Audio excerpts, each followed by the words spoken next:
And we're live. No time to waste. Let's go ahead and get right into it. We're doing that Brooklyn Nets talk right here on Talkin Nets. Brooklyn, we go hard. Go hard. Talkin Nets. Hosted by Keith McPherson, Robin Lundberg, and Hudson Flynn.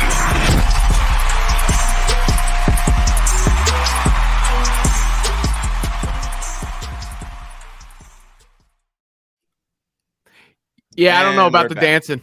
No, doesn't hit the same, does it? You got to dance through the pain. You got to laugh through the pain. You got to act like this isn't a complete mess of a team organization. I feel like the old Stone Cold Steve Austin promo to Shawn Michaels. I don't dance, son.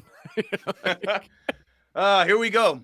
Yes, sir. Welcome back. Episode 172. We just did 171 yesterday, but never a quiet day in the Nets world. Never a day that there isn't something else to report on. And after watching that game last night, I got nothing for y'all, man. I don't know what to say.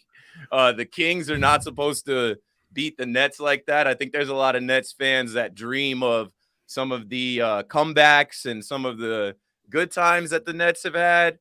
That was pitiful. So last night, the Kings beat the Nets 153 to 121. They led by as much as 39. The Nets got their doors blown off. We'll start with the game first because there's obviously way more to cover and to get into. Go ahead, Hudson. I mean, I didn't know we were going to be in the Terrence Davis game. The Terrence Davis zone. 31 off the bench. I don't know what Kool-Aid Terrence Davis was drinking before that game. That was ridiculous. I can't even that stretch to start the second half. You can't even begin to comprehend what was going on with the Nets. It's part of me wants to treat it as one of those games where you're like, I guess it's a wash. Don't want to have too many takeaways from it. But man, I mean, there were some glaring weaknesses we saw, and just like we talked about yesterday, Domantas Sabonis, I can never pronounce his name. He did exactly what we said he was going to do, but in a different way. He embarrassed the Nets. He made Claxton look like he was a rookie again, and he did it in ways that I wasn't expecting. I didn't expect Sabonis to be able to dominate Clax in the post with the way Clax had been playing. It feels like 100 years ago that we were talking about, resurgent Claxton. Clax is back, new era, new Claxton, but that certainly ended last night with that performance. Yeah, the reason I'm pissed about it more than anything else is I knew Sabonis was going to crush him, so I took the over on his points prop, but the Kings beat the Nets so bad that he didn't play after he checked out in the third quarter, so he didn't even go over his point total because he wasn't in the game. He was stuck at 17. Look, here's the thing. Going into the road trip, I would have signed up for 2-2, and that's still possible. In these two games, I would have signed up for 1-1. And that's still possible. So I don't want to overreact to one game itself because the points don't carry over. The next opponent doesn't start with the margin of victory from this game. However, with that said, you cannot ignore how many times the Nets have come out flat or just had it handed to them in a game. Interior strength is clearly a weakness of this team. On the court, Joe Harris doesn't look like an NBA player. I mean, that's a big issue too. When you have Joe Harris looking like he belongs with the Shanghai Sharks. So you've got Joe Harris making $18 million and not playing well. You got Kyrie Irving, who I know we'll speak about less than normal today, hopefully, but making whatever he's making and not playing. Ben Simmons making, I know we're getting to him, like damn near $40 million and not playing. That is a big blow. And then there's just everything else that is constantly going on. It feels like they've already played 3 seasons. And we're like 3 weeks in. Haven't even got to Thanksgiving yet. This is the biggest dumpster fire mess. It just is what it is. I don't know what's going to happen next. Literally, that's just what I'm waiting for. What's the next thing? What's the next scandal? What's the next headline? So, I mean, to put a bow on this one, that's a disgrace. That's a record 153 points. We made the Sacramento Kings look like I've never seen them look before last night. The game wasn't over right away, but you could just tell the energy wasn't there. good for Mike Brown as the head coach of the Kings. I don't know what to say about it, man. Like there was a point where I'm watching the game and I'm like, the Kings aren't bad. They're better than people are giving them credit for, but the Nets are playing all-time bad. And there are some fans that feel like these guys just know that they don't have it. There's some fans that feel like the team is ready for Kyrie to come back. It has now been 7 games without Kyrie. And, when you hear quotes from the head coach like this, it makes you think. So Jacques Vaughn last night says, I don't know if our minds, our bodies, and souls are still in LA. LA will do that to you sometimes. We definitely gave max effort against the Clippers, and we've been reeling since. Coach, what are you trying to get at? I don't know. Yesterday I said no more parties in LA. I love LA. Everybody that lives in LA loves LA. But you got business to handle. There's a season right now, and the excuse can't be that we had too much fun in LA and we won the first game, and then we got smoked by the Lakers, smoked by the Kings. You have the Trailblazers coming up, sir. You got to figure something else out. You're now the new head coach, right? You're not an interim head coach anymore. You're the guy. I feel like that was an honest answer, and I don't necessarily mind the answer, but it isn't really great amongst all of the other things that came out. So there were 3 articles that hit today. There was Chris Haynes' article on Bleacher Report, and there was also a Shams article, which Markieff Morris came out to say was all cap, fake article. And then there also was an article from Mark J. Spears. So I guess Sacramento is a place that you can get quotes from KD after a game like that. You would think right after you get smoked like that, you probably don't want to say too much, but KD said a lot. KD said a ton. So let's start with the Marcus Spears interview / article. Let me see. I have a couple things from there. KD's talking about, he asked him, you still have some stuff you love other than basketball, right? Not during the season. I don't go out. I don't go hang out. I just hang out with my teammates if we go out. But I just love what I'm doing. Play a video game, go home, go to practice, play games. In this article, KD basically makes it seem like I don't do anything but hoop. He also talked about being in Brooklyn, and this is something that I think is important to note on here. What can you still get out of Brooklyn and New York City? You're in the biggest media market in the world. Have you squeezed that as much as you can? I assume that had to be part of the reason why you went there. KD said, no, there's a lot of stuff I could have done in New York that I didn't want to because I wanted to establish us as a basketball team first. And I like New York because of the energy around the game. People enjoy the game in its purest form. You make a good move in Barclays Center, you're going to hear it regardless of who did it, the opposing team or a home team. So I felt that's where the game started. That's where the soul and the spirit of the game kind of grew, is in New York. So I feel like every time I go to Barclays, so that's really why I went out there. He feels that when he plays in Brooklyn. And it's obviously a good place to live, a media market, and me being a star in the league, I knew how much my presence there could help me do stuff off the court. But that was going to come regardless of where I'm at. But the energy around basketball in New York City, the Brooklyn era specifically, they've been rallying around who I am as a player. They have been rallying around our team regardless of what we've got going on, and they appreciate what I bring. So that's a major part of it. And I'll pass it to you guys. But for me, reading this article from KD, he talks about why he requested a trade. He also mentions like he didn't like how practices were being run. He didn't like what they were doing to get better, what they were working on. I feel like he was so transparent in this article, but it hurt to see him talk about being in Brooklyn like that, and also to have a player of his caliber that does not go to the club, does not go out to party, and literally says, I care about basketball. I go hoop. I'm like, man, I wish this organization did better and built a better team around him these last couple years, because he signed for the next few years, but all signs point to having to blow it up, having to trade KD. And this is the exact kind of athlete you want to lead your franchise. But some of the things he said in the Bleacher Report article, they're not great. So what are you guys thinking about the Mark Spears article after the game yesterday? Hudson? Yeah, this was the first one of the articles that I read. And I left this one actually with a better taste in my mouth than I was expecting. KD isn't obviously a very, I don't know if many people would describe him as very media friendly, aside from a talking about him, not necessarily a talking to him perspective. So I was interested in what I was going to see, and this felt good. This felt like a reaffirmation of the fact that he still has more things to do in New York. He's really just interested in basketball. That's what's going on, and that's kind of what I want out of a player, right? They love the city that they play in. They love the fact that the crowd is always in it. It's always good to reaffirm the narrative that the Nets do in fact have fans, and there's a lot of them, and they're always going to be in the Barclays Center. And coming out of it, I was in a better place, I think, than I finished, and this was kind of exactly what I wanted to hear after watching that terrible game last night. I've appreciated Durant's perspective for much of this season, right? But there's a lot of blame to go around for the situation that the Nets currently find themselves in. And we've spent a lot of time talking about the players. Let's point the finger at the organization for a minute, right? They've cycled through CEOs. Every time I see a new CEO, come in, a guy get fired, a new one come in, I had a little alarm bell go off, like what's going on with ownership, right?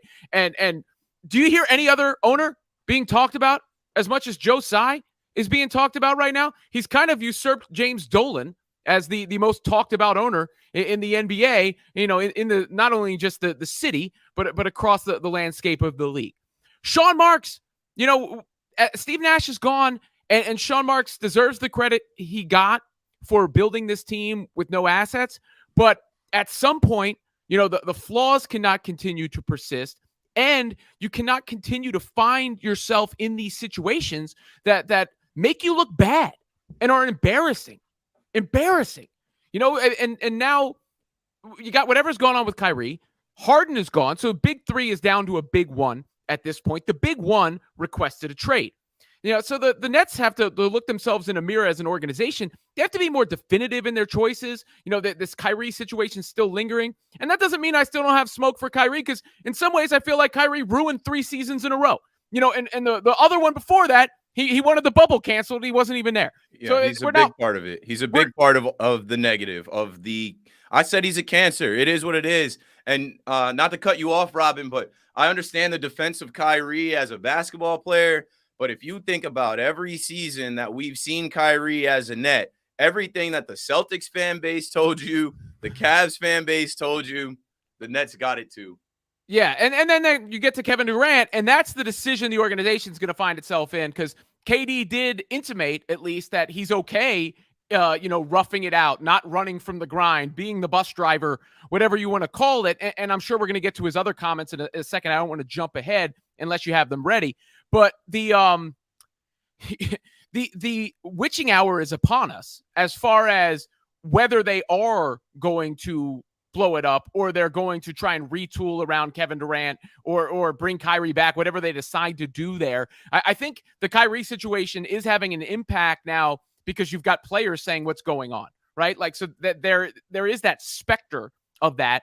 And then there's the idea of, all right, are you going to move some assets still to try and replenish or build around KD and go? Or are you going to say, all right, thanks for your service, Durant, but we're going to move you because you're our last piece left? So let's move on to the Bleacher Report article by Chris Haynes, who's well-connected, well-respected in NBA circles. And here's this part, where KD talks about his legacy. He says all that extra shit, like you got to win before you retire and make sure your legacy is straight. That's bullshit to me. My legacy is predicated on what Cam Thomas is learning from me and what he'll take away to help him by the time he's in his 10th year. That's my legacy. What I did with Andre Robertson, the confidence I helped him build when he was in the league, that's my legacy. Being able to play with Russell Westbrook, Steph Curry, and Kyrie and still be me, yeah, that's my legacy. That's who I am. That's what I bring to the game. I can play with anybody, anywhere, at any time, and I'm going to bring it every day. That should be my legacy. Now, there was also some comments in there about being a leader, and I just think it's tough, and I want to say this before we show the main quote that got everybody's attention today. I'm sure I'm going to have to talk about it on WFAN tonight. BT and Tiki were talking about it, and, Knicks fans and Nets haters are going to just take that little piece of the article and not read the entire article to get complete context. And they also don't understand KD as a basketball savant, right? As a basketball fan, not just a hooper, not just KD. So KD comes out and says the legacy stuff, but this is the quote that everyone ran with, where he says, look at our starting lineup. Edmund Sumner, Royce O'Neal, Joe Harris, Nick Claxton, and me. It's not disrespect, but what are you expecting from that group? Durant asked of Bleacher Report. You expect us to win because I'm out there? So if you're watching from that lens, you're expecting us to play well because number 7 is out there. I'm going to pass it to you guys, but I'll say this. That is not the best quote coming from the leader of the team and a guy that gets criticized for not being a leader, a guy that gets criticized for being miserable. He came out and said his life is great. He makes a lot of money. He gets to buy cool shit. Life is great. He's not miserable. He's doing what he wants to do. But then when you come out and you list your starting 5 of guys, he's not wrong, right? Edmund Sumner is coming back from an Achilles injury, did not play last year. Royce O'Neal is an NBA player, but he's not a top caliber NBA player that, like, you know, people covet. He's on the Nets, and I'm coveting him on the Nets because we don't have anyone else. But he's not a top flight guy. Joe Harris, you already heard Rodman say he doesn't even look like an NBA player anymore. What is Joe Harris at this point? He's not Joey Buckets anymore. He'll give you a little flash of that, but he's not consistent enough for a guy that has a $75 million contract. Nick Claxton has made strides, yes, but strides aren't good enough when you're Kevin Durant, which he lastly said himself. Strides aren't good enough when you're Kevin Durant, and you know that if this team sucks or that this team struggles, everyone's going to put it on you. So I understand KD, being bluntly honest about the starting 5. We know that that's not even, I don't even know. Some people are saying he's alluding to the fact that, hey, Kyrie should be in this starting lineup. I don't know if that's the case, but we know that that is not a starting 5 that measures up with the upper echelon in the NBA. That's not a starting 5 that we think is going to be able to even compete in the East. So I'm not so much mad at KD for coming out and saying that. I just don't think that's the best way to lead right now when your team is struggling. You just got smoked. Those other guys that look up to KD, those other guys that have pride and care about their careers and their own legacies, got to feel some type of way about that. I don't know how that's going to affect team chemistry going forward. Hudson, what are your thoughts about the starting 5 quote that everyone has ran with? I thought that quote sucked. Honestly, KD is a veteran member of the NBA media environment. You don't go into an interview and say something like that and not think that it is going to be the headline, that it is going to be publicized, that it is going to be the thing that everybody talks about. Keith's going to go on the radio, talk about it tonight. It's already being, circulated. So we're going to have to I'm going to take that for granted that he knew that that was going to be circulated. Now, he's in the locker room, we're not, right? And I want to give him the benefit of the doubt and saying that, he's a leader. Maybe that's the kind of thing that he knows his guys will respond to. He knows that Joey's going to shoot better, that Clax is going to, play with a little bit more dog in him, all that kind of stuff. But on the other hand, and on the hand that feels realistic, is it feels a little bit like piling on. That's a bad loss that the Nets took yesterday. It's a bad loss that they took against the Lakers. The Nets have had a bad season. All of the noise around the Nets has been horrendous. And I worry personally that would be seen as being piling on and might only sow division. Maybe it goes the other way. I hope it does. But it feels like the kind of thing that is just going to cause more problems, make the Nets even more of a media circus. And right now, I have some envy for the days of LeBron going dark for the playoffs, of locking in and saying basketball only. KD, if you are so committed to basketball, if you're so committed to only thinking about basketball, only going out if you're going out with your teammates, why not keep it in-house? Why not take a little bit of the heat off the Nets when there's just so much heat on it? I understand the sentiment. I understand what he's feeling, but right now just doesn't feel like the time where that's the kind of thing that's going to be beneficial in the locker room for the team, and certainly not for the organization, an organization that at this point is, withering under just an increasing number of too many bright lights. KD, as I've said before, is way too online to pretend to be naive about how the game works. And that the fact that one part isn't going to be blown up and put out there. And he ain't have to name names. If he had said, you all think we have a chance to win every time because I'm out there, I don't think anybody would have a problem with that. But when you start, it is disrespect to basically go, yeah, I'm out there with these scrubs. And if you look at the rest of that quote too, or when he goes back to the trade request, he says at one point, you know who it's going to fall on. That's why I requested a trade. So to me, this is him saying, oh, this ain't me. None of this has anything to do with me. But Hudson invoked LeBron James. And I'll first mention a former teammate of KD. Steph Curry would never say nothing like that. And then two, LeBron James in his prime. Remember when KD said any type of team LeBron is on is toxic because the environment around him and the attention and the noise around him? Well, guess what, dude? You're the bus driver of toxicity right now. This is the bus headed straight for Toxic City. With the Britney Spears song playing in the background every damn day, and he's in charge of that. That falls on him. And if the NBA is different now than it was, I think it is harder for one individual to elevate a team because of the 3-point shot, because how spread the floor is. But LeBron in his prime, you could put these guys around him, and we'd be talking about them as contenders to go to the NBA Finals. And y'all know that's real. So, KD, you want to be on that level? That's the level that he set. That's the bar that he set. And KD's a top 15 player of all time. I'm not saying that, to take credit away from him or any of that.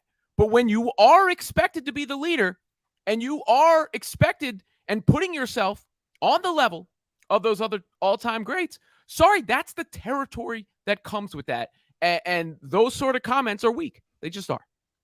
Okay, so here is the quote from the article. And he says, I wasn't feeling that, and nobody was on the same vibe with me. Jacques Vaughn is. I had some complaints in the summer, and my complaints were not just me, or were not about just me. It was about how we were moving as a unit. I want us to be respected out here in the basketball world. I don't want players to look at us and say, oh, man, these are full of shit. I'm not exactly sure. Whatever. I'm not exactly sure what the expletive was, but doesn't matter. He goes on to say, that's not the type of team I want to be on. So when we're all playing like shit, the one person they're going to look at. And that's why I requested a trade. Like, he's basically saying, I requested a trade this summer. I didn't like how we were practicing. I didn't like how we were preparing. I didn't really like the roster that much. He probably liked the roster enough. And honestly, there were points in this summer where I was like, this roster might be a better roster than he's had the last couple years. But early on in the season, a couple injuries and many guys not playing up to their potential. And then obviously a suspension of Kyrie is why the team is playing like this. So now let's move on to the article that Shams put out today. And Markieff Morris immediately said, nah, that wasn't fact. Let's see. So Shams put out this article today about Ben Simmons and the frustration that the team has had and how they had like a team-only meeting. And Markieff came out and said, who's the source? Y'all got to chill with these fake stories, man. Let me and my guys hoop. So the Athletic wrote, in a players-only meeting on October 29th, Markieff Morris spoke up about how the Nets need Ben Simmons to succeed and that he has to respond. And I'm thinking back, didn't Markieff Morris leave around that time? Didn't he step out right before that? I don't know if it was the exact date, but whatever. Shams been an op. If you've listened to me on Talkin Nets or Twitter, I told you Shams is not for the Nets. He is not. He's not trying to see the Nets succeed.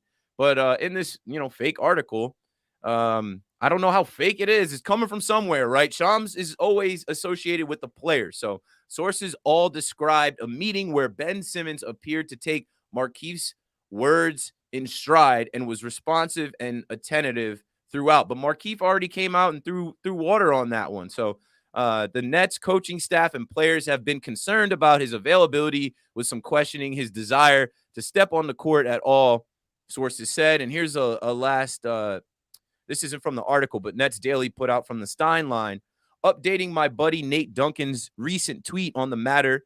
This is before the game yesterday. He says Brooklyn's Ben Simmons has totaled a mere 23 drives to the basket in 9 games. According to Second Spectrum, Simmons averaged 11.9 drives per game for Philadelphia during the 2019-2020 season. So that is kind of alarming, but we all know Ben is trying to work back to being whatever he is. He's a shell of himself, but I will say that was his best game last night. I know it was a blowout, but that was Ben Simmons' best game. Hudson? Yeah, I'm just going to say, I think that just feels like Markieff Morris playing the game, right?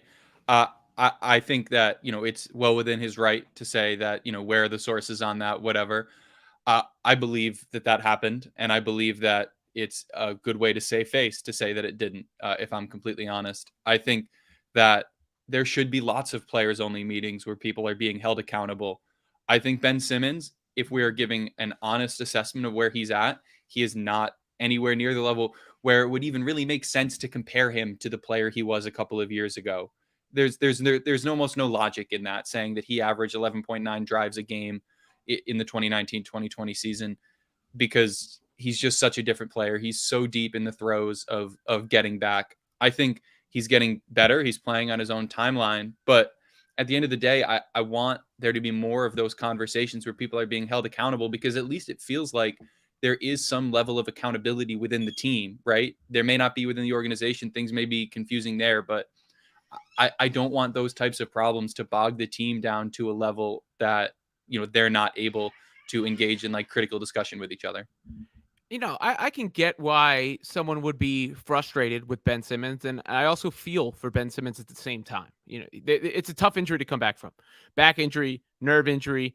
Obviously, he's got a little mental stuff going on. And last night was probably the best he looked physically, at least. Like from a standpoint where you go, oh, okay, he can move. He can accelerate. He's got a little bounce, a little pep to his step.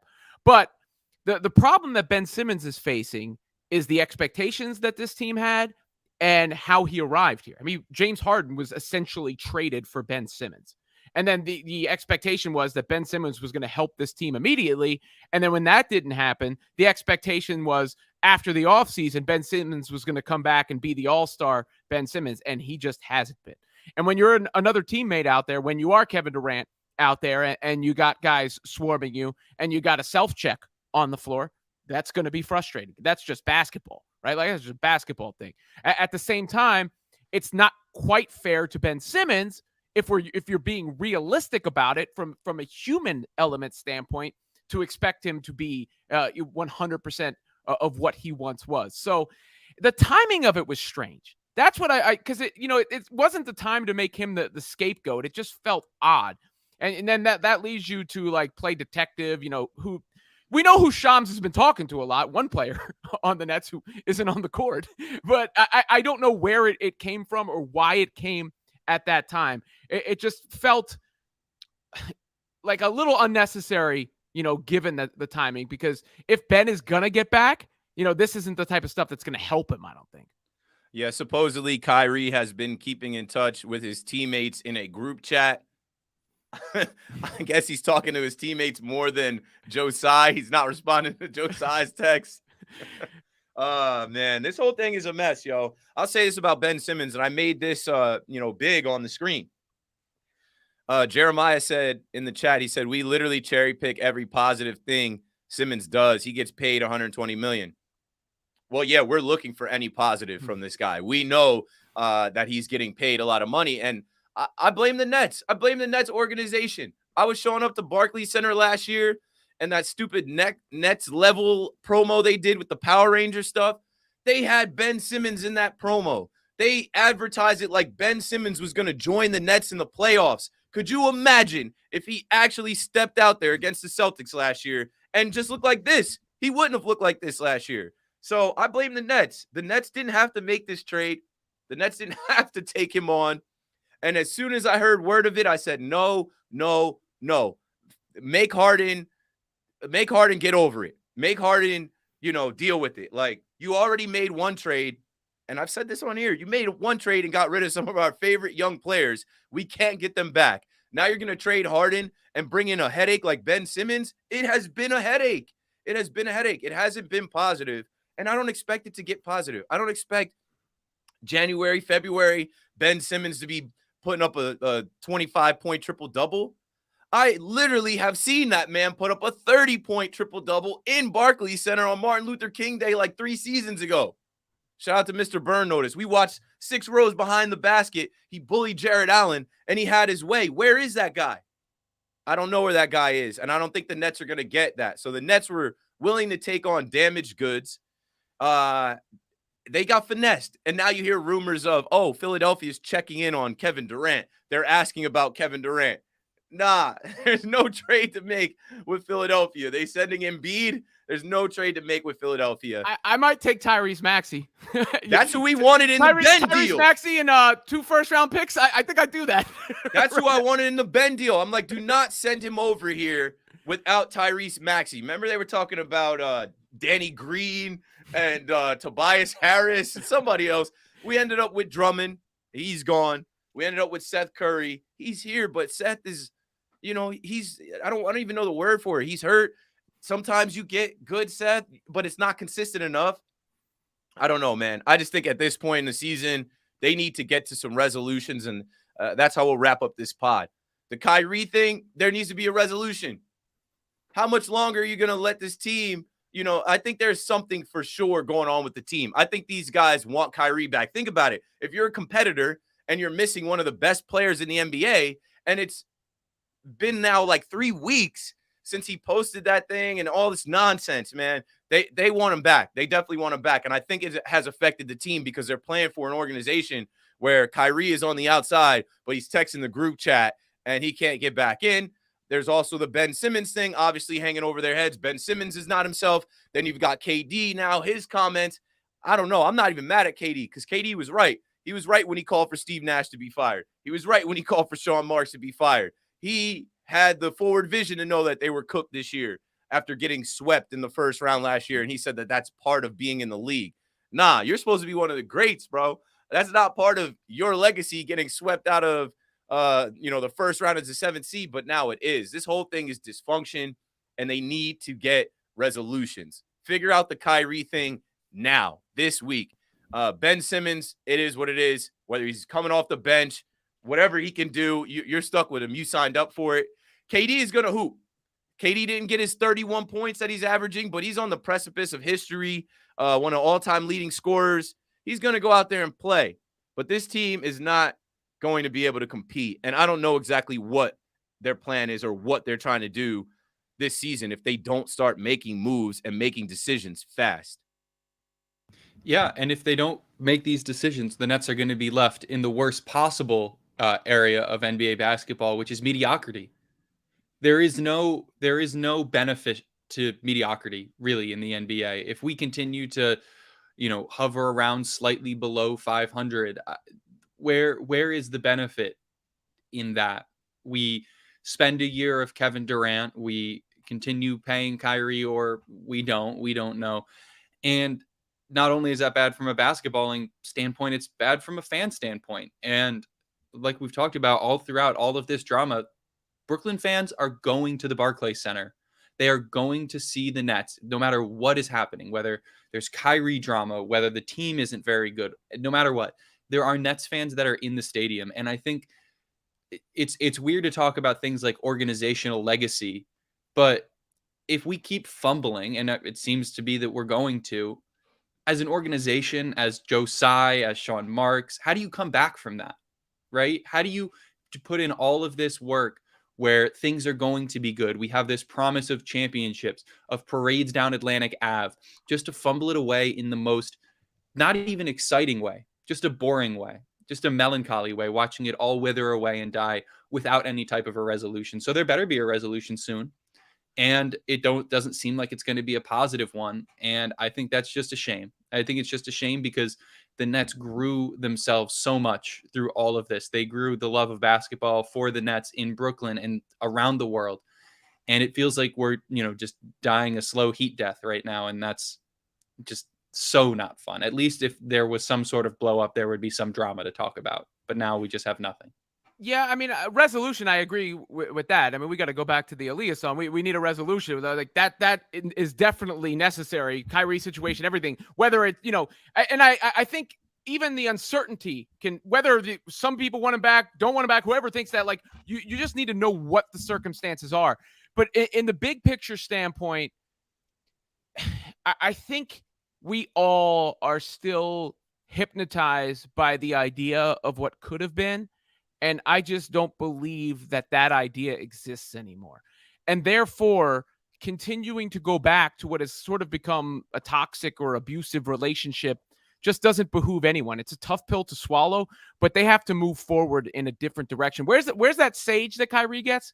I think we all need some of that to Plenty spread. of places to buy it in Brooklyn. Yeah, we need the sage, because this whole thing, it needs to be fumigated. This era needs to be put to bed. Sucks. And throw the whole thing out.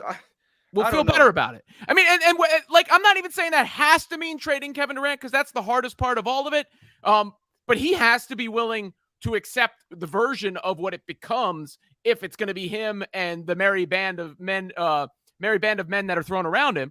And if it is trading him as well, then so be it. But just continuing to double down on what hasn't worked, it isn't going to work. And, it sucks because KD says, I committed here. He is signed to play this season and the next 3 seasons here. I blame the organization. They fumbled the rock multiple times in this time. I blame Kyrie. He's part of it too. He's part of the organization, and he's definitely been selfish in his decisions. They haven't been team decisions. They've been me first decisions. And here's another one. And I do believe if he comes back and they do let him play, it's a fool me once, fool me twice. He's going to do something else that distracts his team and creates another headache. So I don't know. I feel bad for the fans like me, like Hudson, like Robin, like the people in the chat, Cook Carter, my man who's at the games.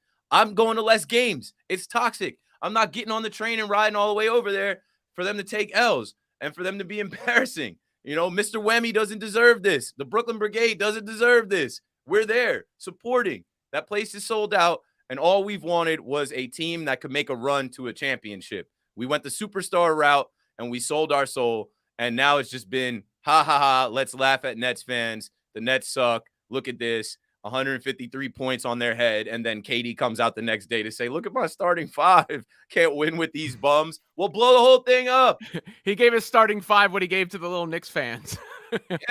Yeah, blow the whole thing up. But at least we beat the Knicks. That's the only thing we can stand on this season. As bad as the Nets are, right, the Knicks still can't beat them. There's 8 in a row against the Knicks. So whatever you got to hang your hat on, that's all we've got. But we needed to come and speak on that article, the 2 articles, Ben Simmons, and then the 2 articles with KD.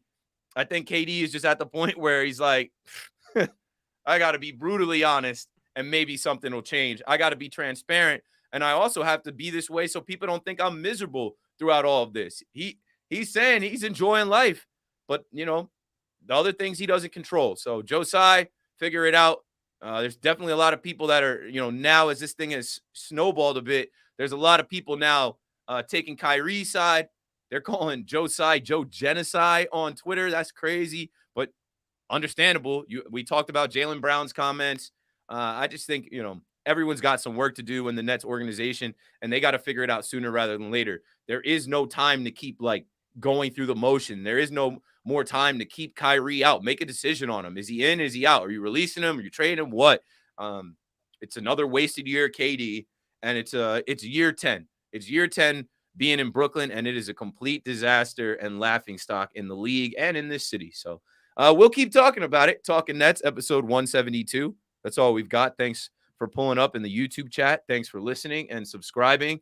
The numbers are doing all right out there. Honestly, I logged in today, and I'm like, okay, there's some people out here that are listening to Talkin Nets. I'm glad we did bring the show back. I'm glad I brought Hudson back. I'm glad I brought Robin in. You get different thoughts and opinions and takes on everything. And as much drama as this team brings, we'll keep bringing episodes to cover it and talk all around it. So we'll be all right, Nets fans. I mean, it could get worse, but we'll be all right. You got to hope that some good comes out of this, whether they end up making trades, making some moves, whether Kyrie comes back or doesn't come back.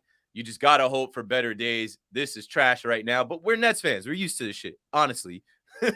We are used to it. We've seen a lot of disasters in the last 10 years and even before that in Jersey. So once again, thanks for watching. Thanks for listening. Subscribe to the pod and That's all we got. Tell a friend to tell a friend. Talkin Nets is back, and we'll be back with another episode after the next game or two. Thanks for watching.